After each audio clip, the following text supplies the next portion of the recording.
bom dia a todos, muito obrigado, bem-vindos. A gente está fazendo um experimento aí com o novo horário, como o Damasceno falou, a gente está coincidindo com um evento muito importante que o nosso setor participa, então, e estamos testando esse tipo, um novo dia, um novo horário, e vamos continuar testando até achar algo melhor para todos. Sejam bem-vindos, muito obrigado. Como a gente falou um pouquinho aqui no início, tem muita coisa aí sobre novidades da reforma tributária no Senado e também as obrigações, Estatuto Nacional das Obrigações Tributárias Acessórias, o que virou lei, né, doutor? O que Isso. virou lei e o que foi vetado. Então, temos dois assuntos interessantes aí, eu espero que todos possam aproveitar, doutor Damasceno, e você fique bastante inspirado. Vamos lá, Paulo. Mãos à obra. Então vamos lá, mãos à obra, bom dia a todos, né? E vamos tentar aqui trazer mais alguma novidade para o debate. Aí Agora sim. o convite diz o seguinte: Estatuto Nacional de Simplificação de Obrigações Tributárias Acessórias, o que virou lei e o que foi vetado. Atualizações, reforma tributária do Senado, perspectivas. É isto? Então, vamos tratar desses assuntos aí.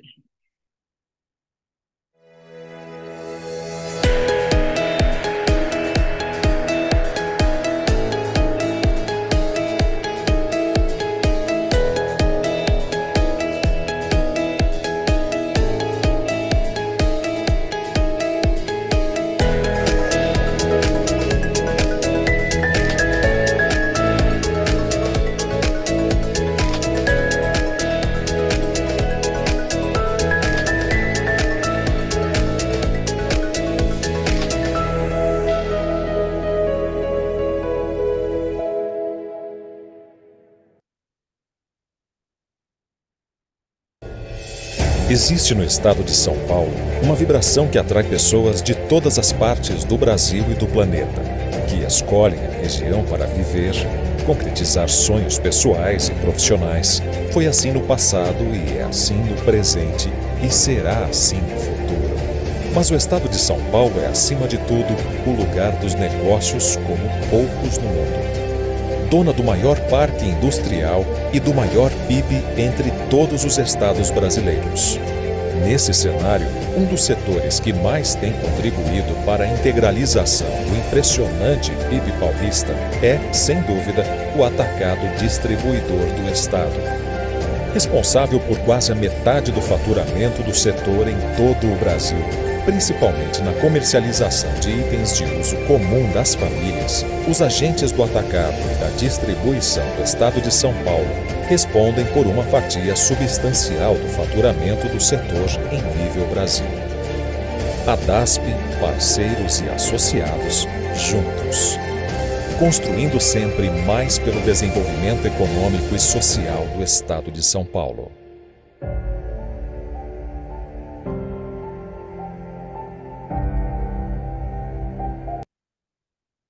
Bem, Estatuto Nacional de Simplificação das Obrigações Acessórias Tributárias. Nós já trouxemos esse assunto a esse fórum, logo quando o deputado Efraim, melhor dizendo, apresentou o projeto de lei complementar número 178 no final do ano de 2021. Tramitou pela Câmara Federal, chegou ao Senado, hoje ele é senador, e lá foi aprovado com diversas alterações e encaminhado à sanção presidencial e foi transformado na Lei Complementar número 199, agora de 2023, recentemente publicada, e ela foi publicada no dia 1º, ela é do dia 1º de agosto, deve ter sido publicada no dia 2, dia 3, por aí assim. E teve alguns vetos em ponto muito importante que nós vamos discutir aqui. Existe um trabalho no Congresso Nacional, inclusive o ministro da Fazenda já foi comunicado disso, no sentido de que eles pretendem derrubar os vetos, porque a finalidade da simplificação com os vetos foi prejudicada. Então, fica muitas coisas que estavam propostas fora do texto da lei e que implicam em manutenção das despesas dos empresários com as obrigações acessórias tributárias. Então, vamos ver. Bom, o Estatuto objetiva a padronização de legislações dos respectivos sistemas voltados para o cumprimento de obrigações acessórias, de forma que possibilite a redução de custos para as administrações tributárias de todas as unidades federadas e para os contribuintes. Esse é o resumo da ópera. O projeto de lei, agora a lei, institui o Estatuto Nacional de Simplificação de Obrigações Tributárias Acessórias, observando o inciso 3º, a linha B, do artigo 146 da Constituição Federal. E tem como final, como traz no seu bojo, e eu já marquei aí o que tinha, nós já tínhamos apresentado, e o que ficou. O que foi vetado, nós colocamos em vermelho e cortamos, mas vai dar para entender no bojo da própria lei. Então, primeiro, emissão unificada de documentos fiscais eletrônicos. Então, a emissão unificada de documentos fiscais eletrônicos permaneceu. Então, isso vai simplificar bastante. Agora nós precisamos das ferramentas para isso. 2, instituição da nota fiscal Brasil Eletrônica. Isso não passou, foi vetado por indicação do Ministério da Fazenda. 3, instituição de declaração fiscal digital Brasil, também foi vetado, trazendo as informações de tributos federais, estaduais, distritais e municipais, e unificando a base dos dados da administração tributária da União, dos estados, do Distrito Federal e dos municípios, ou seja, criar um banco de dados uniforme. Isso foi vetado. Eu digo já por quê. 4, utilização dos dados dos documentos fiscais para apuração de tributos, fornecimento de declarações, preenchimento e respectivas guias de recolhimento de tributos pela administração tributária. Isso permaneceu e eu considero de suma importância.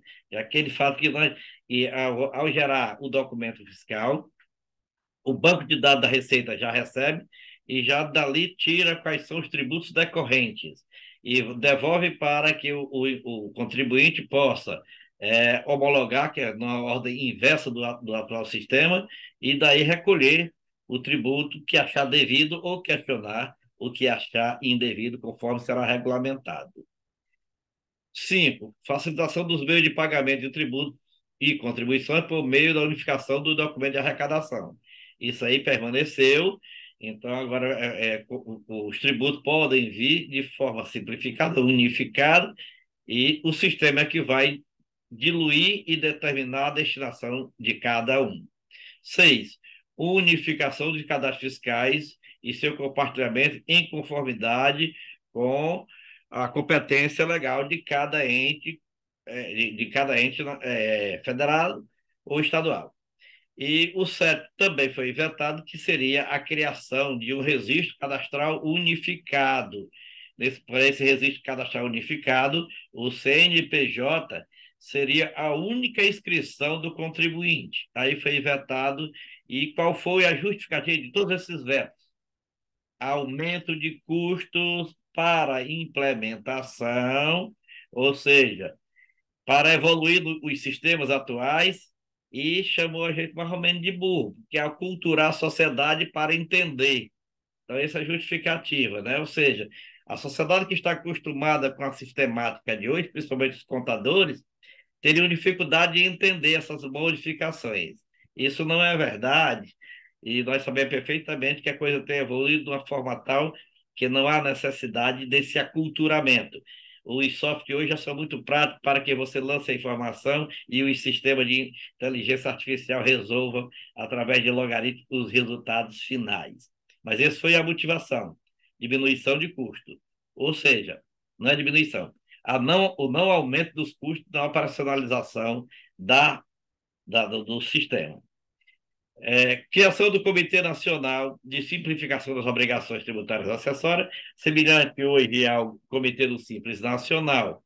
A proposta originária, ela trazia somente 12 componentes, o projeto do deputado Emílio. 12 componentes, 4 da União, 4 dos estados e Distrito Federal e 4 dos municípios. Na Câmara Federal, passou com 16, acrescentando 4 representantes da iniciativa privada, ou seja, da sociedade civil.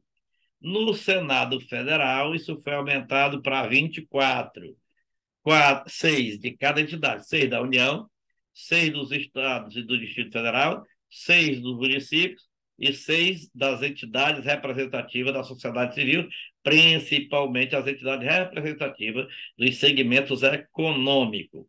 Esses 6 representantes da sociedade civil seriam indicados pelas entidades representativas dos setores econômicos.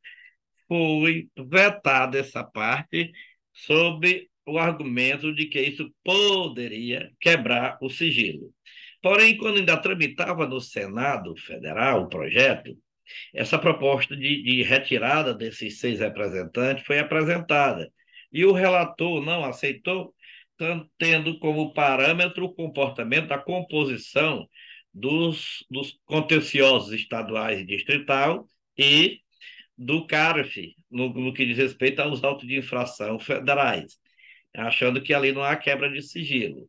Bom, nós temos que entender um pouco diferente, porque no que diz respeito ao Comitê Nacional de Simplificação de Obrigações Tributárias e Acessórias, é quanto à regulamentação e o sistema de controle, enquanto que os contenciosos e o CARF julgam fatos concretos, né? Julgam autos de infração já elaborados conforme a lei.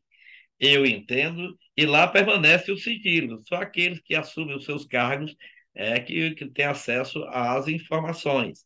Então, eu não vejo razão porque não há comparação, obviamente, mas eu não vejo razão também para que não tenha o representante da sociedade civil que conhece a ponta dos negócios e poderia simplificar realmente dizendo aonde a coisa pega.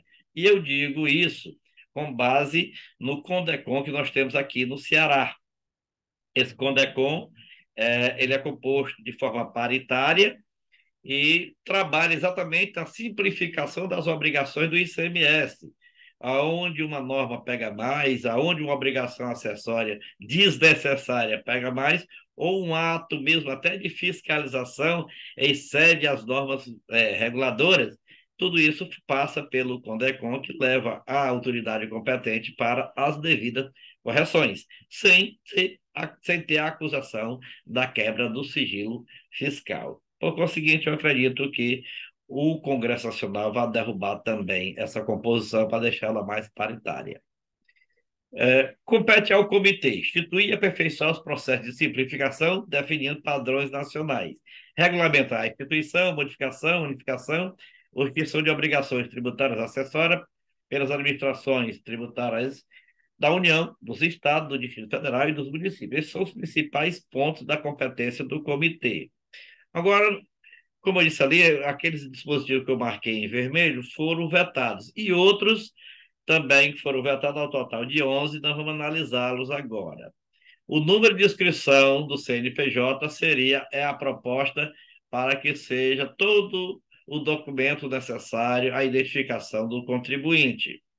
Foi vetado porque traria custo nas alterações, nos softwares, nas modificações no comportamento dentro da Secretaria da Receita Federal, da Secretaria de Fazenda e de Finanças e nos softwares de controle dos contadores e dos contribuintes. Esse é o argumento. Competência do Comitê disciplinar as obrigações tributárias acessórias de que trata o artigo 1º da lei, ressalvar as competências do Comitê do Gestor do Simples Nacional. Vejam vocês que a própria proposta dizia ressalvadas as competências do Comitê Gestor do Simples Nacional. O Ministério da Fazenda entendeu que daí poderia trazer concorrência entre os dois comitês, entre os dois colegiados, e para evitar essa concorrência, sugeriu o voto e o voto foi levado a efeito. Outro semelhante, cabe ao Comitê para a Gestão da Rede Nacional de Simplificação de que trata a Lei Complementar 123, juntamente com o Conselho criado agora, na forma estabelecida pelo Poder Executivo, dispor sobre a criação do registro, desse registro RCU. Como o RCU foi vetado ainda no artigo 1º da lei, o dispositivo que regulamentaria essa criação, obviamente que não será mais criado, ficou prejudicado. Então, razão porque tem que ser vetado, tirado do texto da lei uma norma que não tem finalidade, uma vez que esse RCU não será ou não seria criado, só será criado se o veto for derrubado. As entidades privadas representativas, ou seja, que iriam compor aqueles 6 que foram vetados na composição do Conselho Nacional, que estava sendo proposta, que vai ser criado, obviamente, poderia oferecer subsídios, poderiam, não, melhor dizendo, ou poderão, no caso, oferecer subsídios financeiros para a implementação da simplificação das obrigações acessórias para a vista da lei. Também prejudicado, uma vez que as entidades foram excluídas. Se elas forem excluídas, é que elas não vão mais contribuir. A finalidade da lei era diminuir o custo de implementação da nova sistemática, fazendo uma vaquinha entre as entidades privadas, no sentido de levar algum fundo para o fornecimento ou abastecimento dessas informações e desses computadores necessários à implementação desta simplificação. Foi prejudicado também, uma vez que as entidades não mais participarão do comitê. Comitê previsto no artigo 3º, que é aqui que nós estamos comentando, deverá ser constituído no prazo de 90 dias. Ao estabelecer 90 dias, a lei entendeu o Ministério da Fazenda e estava entrando na competência da União de estabelecer o caminho pelo qual deve seguir. Ou seja, as morosidades necessárias à administração pública estariam prejudicadas porque tinha um prazo limite de 90 dias para implementar. E como eles não querem esse prazo, a coisa foi vetada sob o argumento de que a lei estava invadindo competência da União. É bom que se esclareça que realmente o assunto é de competência da União e a proposta veio do Legislativo. Então, haveria sim uma pequena invasão, mas dava para acomodar, porque não cria despesa, cria somente a obrigação de cumprir uma norma que está sendo aprovada em lei. Esse é o resumo da ópera da atual Lei Complementar número 199, que entra em vigor imediatamente, obviamente dependendo das implantações e desse comitê. Enquanto esse comitê não for criado, e é ele que vai ficar responsável pela implementação das mudanças, então a lei fica no limbo, aguardando a sua instituição e posse. Reforma tributária, PEC 45, no Senado, aprovada na Câmara Federal.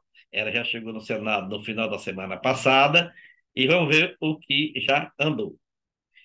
O presidente da Câmara, Arthur Lira, e o presidente do Senado, Rodrigo Pacheco, assumiram publicamente, no ato da entrega do documento ao presidente do Senado, de que este projeto de lei complementar será aprovado até o final deste ano de 2023.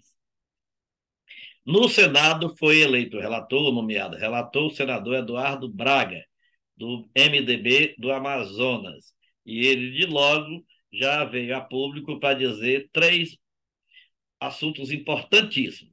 Ele pretende diminuir o espaço para a pressão de lobbies, seja de deputados, seja de segmentos econômicos interessados, e toda semana ele dará uma entrevista coletiva trazendo os principais andamentos para que não haja ruído de comunicação. Ele mesmo virá a público informar o que foi negociado e o que avançou durante a semana, 2 vezes por semana. Os dias ele ainda vai determinar. Não passará pela CAI, pela Comissão de Estudos Econômicos. Ele vai direto, o projeto vai direto para a CCJ, que é a Comissão de Constituição e Justiça. E eu, analisando hoje o projeto da PEC 110, que está no Senado, já tem um despacho do presidente do Senado, Rodrigo Pacheco, mandando apensar o texto da PEC 110, a PEC 45, que é a que vem da Câmara Federal, para que as duas tramitem em um só texto, em um só relatório, tirando também aquelas diferenças. Eu esclareço que o texto que foi aprovado da PEC 45 já incorpora tudo que tem na PEC 110, razão porque não há prejuízo no pensamento das duas PECs. O que cria a proposta? O IVA dual, formado pela CBS, que é a contribuição sobre bens e serviços, oriunda da aglutinação do PIS e da COFINS e de parte do IPI. Por que parte do IPI? Porque o IPI dos produtos da Zona Franca de Manaus permanecerá ainda vigorando. E o IBS, que é a aglutinação do ICMS e do ICMS de competência dos estados e dos municípios do Distrito Federal. Existia, e logo na aprovação do projeto na Câmara Federal, tem um dispositivo que determina que a Receita Federal apresente para estudo do Congresso Nacional as repercussões das normas que foram aprovadas e quais seriam as alíquotas. A alíquota padrão é aquela que vem como alíquota matriz. Daí nós vamos deduzir os créditos fiscais, os débitos fiscais, etc, etc, etc. Então, a alíquota padrão e qual a sua repercussão. Então, a Fazenda Nacional, ontem à tarde, por isso eu mudei a minha apresentação para hoje, apresentou o seguinte estudo. Em resumo, né? A alíquota padrão ideal para manter a carga tributária sem redução seria de 25 a 45, 25, 45 a 27% para o IVA dual. Vamos entender. Aí, essa alíquota seria aplicada para o IBS e para a CBS. Então, o IVA dual teria de 25, 45 a 27%. Hoje, a soma de tudo chega em torno de 34,40%. Lembrando, novamente, nós estamos tratando somente de tributo sobre consumo. Não estamos falando de imposto de renda e nem contribuição social sobre o lucro, que é sobre a renda e sobre o lucro. Então, fica lá para outra oportunidade. As alíquotas do estudo apresentado ontem pela Receita Federal, dá o seguinte: a CBS é de 8,53 a 9,05. Vejam vocês que já deduziu um pouquinho mais, porque hoje está em 9,65 ou 3,65. O que veio no bojo da proposta do governo anterior era uma CBS com alíquota única de 12%. Então, nós já temos uma variação de 8,53 a 9,05, que já não assusta mais. E o IBS de 16,96 a 17,95, ICMS somado ao ISS. Essa alíquota aí, as duas somadas daria aquela que está sendo proposta da variação de 25,45 a 27, que é o limite que, obviamente, esse estudo traz, e o Congresso vai se apegar a esses estudos da Receita Federal para implementação. Um detalhe importante é que a previsão de se tratar de alíquotas seja na lei complementar infraconstitucional. Porém, o relator do Senado já quer deixar amarrado no texto da Constituição o limite para que a lei infraconstitucional não possa ultrapassar e aumentar a carga tributária. Então, esse estudo vai servir como base para servir de parâmetro mínimo e máximo que poderá ser apresentado. Como hoje nós temos a Lei Complementar número 116, que é a lei que regulamenta o ISS, que dá o limite de 2% a 5% para que os municípios possam variar internamente em seus territórios. Então, aqui também, possivelmente, o IBS com a CBS, ou seja, o IVA dual, ele trará constitucionalmente um campo de atuação, um limite mínimo e um limite máximo. Fatores que podem ainda interferir nessa variação. Hiato de conformidade. O que é um hiato de conformidade? É o hiato em que transitam aqueles que não cumprem as obrigações, aqueles que sonegam, que fazem evasão fiscal, que deixam de pagar, que arranjam seus laranjas. Então, quanto menor reduzir... Hoje o hiato ideal é de 10%. Né? É de 10%. Se o Brasil chegar a esse 10%, esse hiato não trará alteração no estudo da Receita Federal.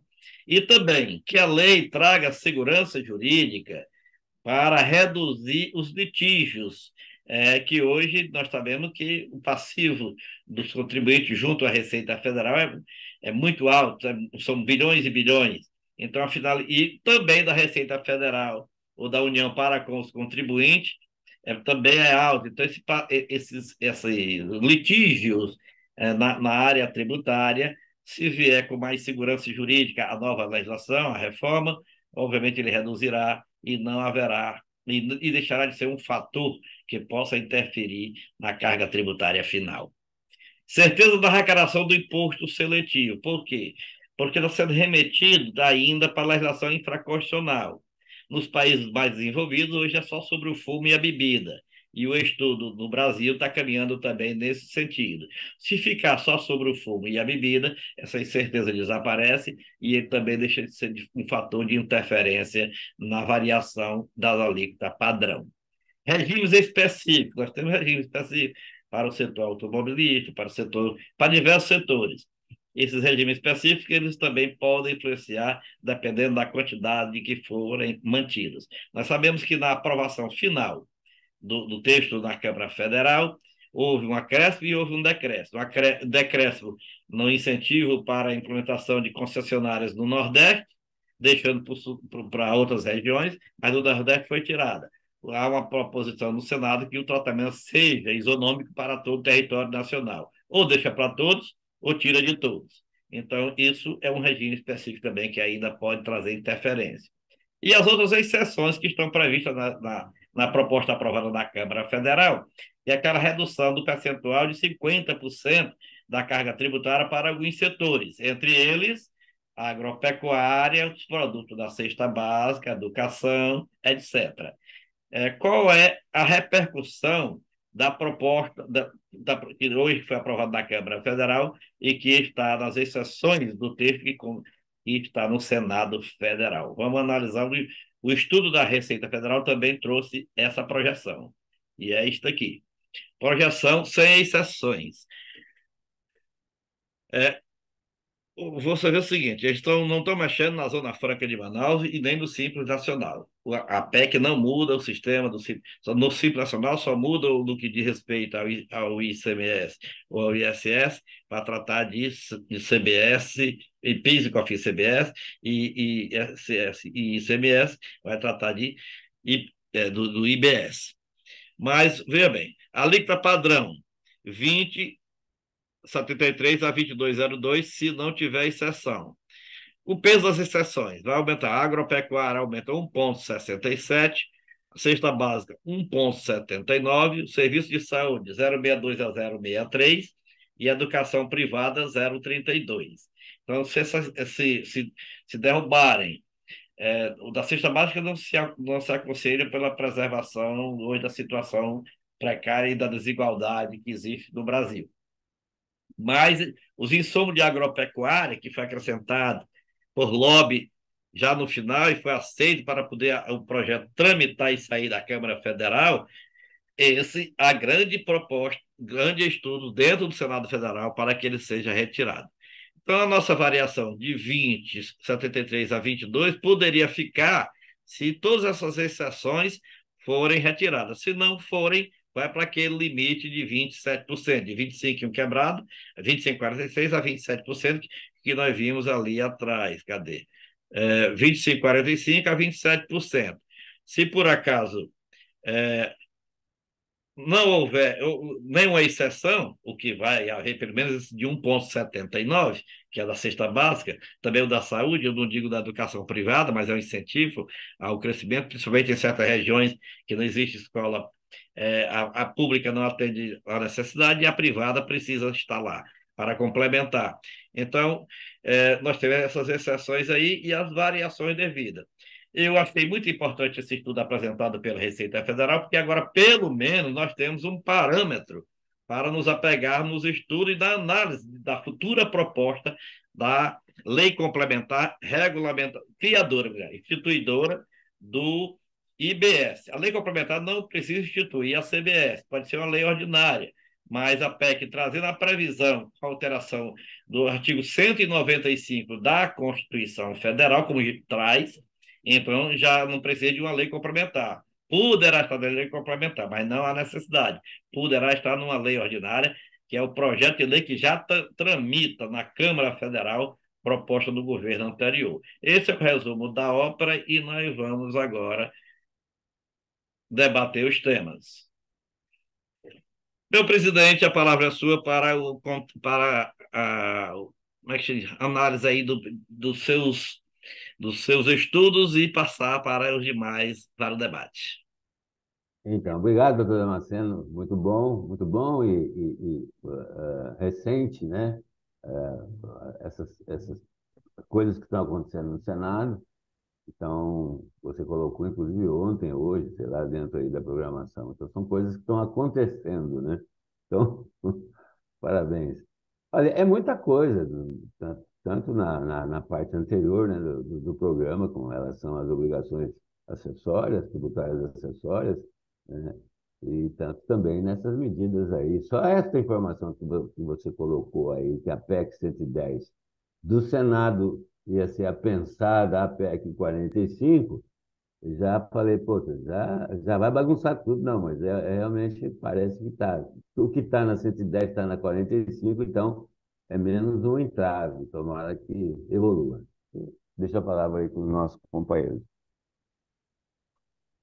Bom, vamos começar pelo doutor Fernando.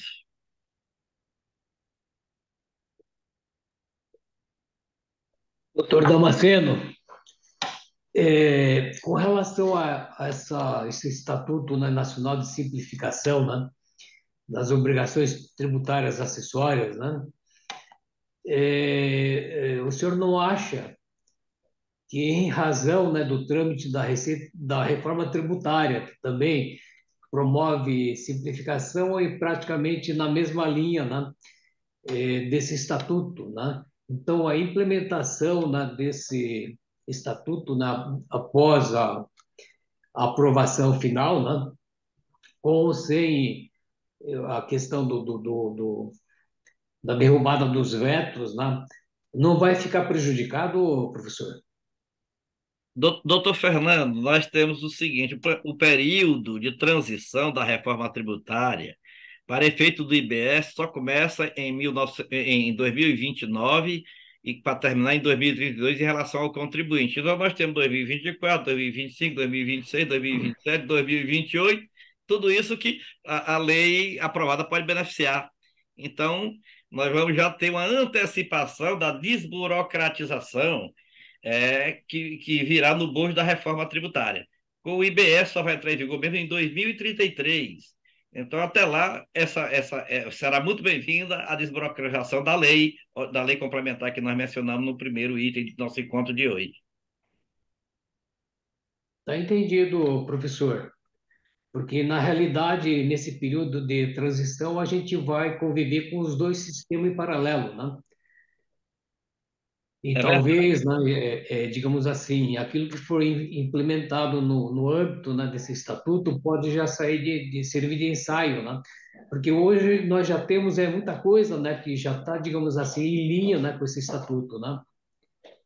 Doutor Fernando, inclusive, eu vi nos comentários dos atores do Congresso Nacional, inclusive do próprio Efraim, esse texto ele poderá ser incorporado, ele foi considerado como uma certa antecipação, como o senhor acabou de dizer. Então, já para ir um treinamento, e quando chegar a reforma, quando for regulamentado, incorpora-se isso aí, ou faz referência, né? Pode só fazer a remissão à nova lei, a Lei 199, como aconteceu na Constituição de 1988, em que houve período de transição, mas o texto da Constituição recepcionou diversas normas, inclusive a Lei Complementar número 75, número 75 número 24 de 1975, que manteve o CONFAS, aqueles dois decretos-lei, o 2.445 e 2.449, do PIS e do FIM Social, que hoje é COFINS, então foram também recepcionados aí na situação em que se encontravam. Então, tudo isso pode ser aproveitado porque uma nova lei nem sempre torna sem efeito anterior. Ela pode trazer e incorporar e dar as mãos e caminharem juntas. Então, eu não vejo nenhuma perda de tempo e nem tampouco nenhum prejuízo com a implementação dessa nova norma. Ok, obrigado. Muito bem. A palavra está facultada a quem quiser fazer questionamento, discordar, concordar, perguntar. Doutor Damasceno, deixa eu só esclarecer que tem o Iago também que está participando, né? Certo. Do nosso escritório, e como o Marcelo não pôde participar, aí eu pedi para o doutor Iago participar também. Muito bem. Seja bem-vindo, doutor Iago. Muito obrigado, doutor Damasceno. Muito boa a explanação aí. Eu acho que esses pontos políticos, essas atualidades foram muito bem colocadas. Muito obrigado, doutor Iago. Alguém mais? Hoje nós temos, eu quero agradecer a participação nós temos contadores, nós temos o contador aqui do Ceará, que é o Vanderlei de Almeida. Tem um escritório muito grande, acompanha de perto todas essas mudanças, é um sofredor tal qual nós, advogados tributaristas, né? Os contadores ficam aí nessa expectativa. Nós temos também a equipe da Discre, né? Nós temos a Alessandra, que está conosco aqui, e a Cristiane, o presidente também está se deslocando para São Paulo. Então, agradeço a presença da Cristiane e da Alessandra, e todos vocês que estão conosco aqui hoje nesse encontro sobre esses dois temas importantes. Sandoval, tens a palavra, já que ninguém mais quer questionar, o amigo poderá, dentro dos conformes, que a conformidade não ultrapasse 10%, né? Encerrar o nosso encontro de hoje. Muito bem. Parabéns a todos, obrigado a todos pela presença. Realmente pegamos coisas aí que estão acontecendo. Pelo tipo de apresentação que o doutor Damasceno fez, parece que está muito consistente, está muito assim, factível, não tá tendo, vamos dizer assim, aberrações, nada. Por enquanto, parece muito bom. Agora, para mim, a notícia boa foi essa coisa de pensar a 110 na 45, isso foi muito bom. Muito obrigado a todos, obrigado, doutor Damasceno, pelo teu esforço, um esforço assim urgente, né? Porque são coisas que estão acontecendo ontem, você já trouxe para nós aqui antes, aí na parte da manhã do dia. Muito obrigado, Deus abençoe você, Deus abençoe a todos, muito obrigado pela presença, tenham todos ainda um pedaço daí da semana, metade da semana de sucesso e vamos com Deus. Muito obrigado a todos. Muito bem, nosso próximo encontro fica para o dia 23, às 11 horas. Aliás, dia 23, cadê? Deixa eu... 23... dia 23, quarta-feira, às 11 horas, neste mesmo sistema de comunicação. Muito obrigado a todos e até lá. Um abraço, até mais. Boa Obrigado, semana até aí. mais. Tchau. Abraço, até Boa mais. semana, abraço.